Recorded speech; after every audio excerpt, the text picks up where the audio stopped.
Do you know who's the most offended about slavery in the Bible? It's not atheists, agnostics, or non believers. Why would they be offended? They don't believe in it.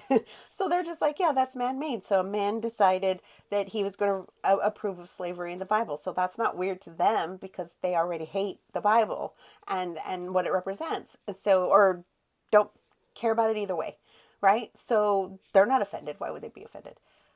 Who's offended?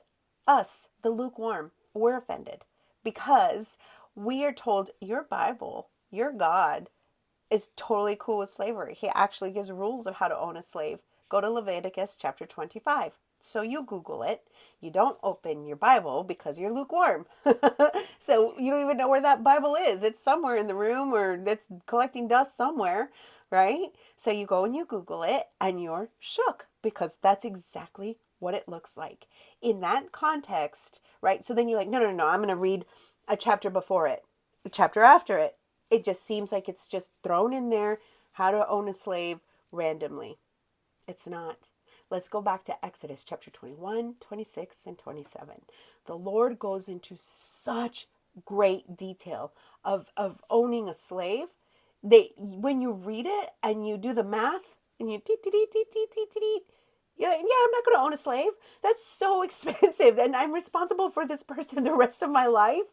Like, I've got to clothe them and feed them and treat them as my own, right? So and then also, I can't kidnap a slave. And who's going to sign up for slavery? If I can't kidnap them, what am I going to go up to somebody on the street and be like, hey, would you like to be my slave so that I could abuse you? Here's $10.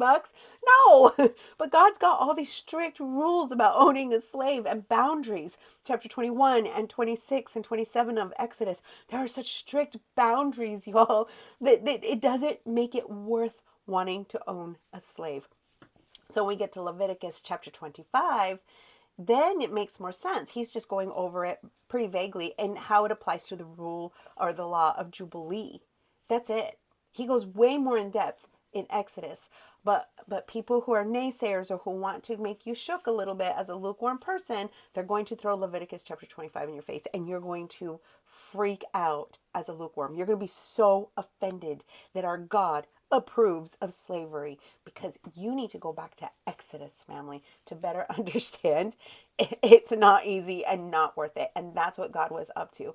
Regulation does not mean approval. We have to remember that God is regulating something we want to do in our own nature, which is dominate one another. So God says, okay, you're going to do it? Fine. Here are the rules. And they are hard and it's not easy. So then you're like, yeah, forget about it. I'm not doing it. Yeah, it's good. I'm good.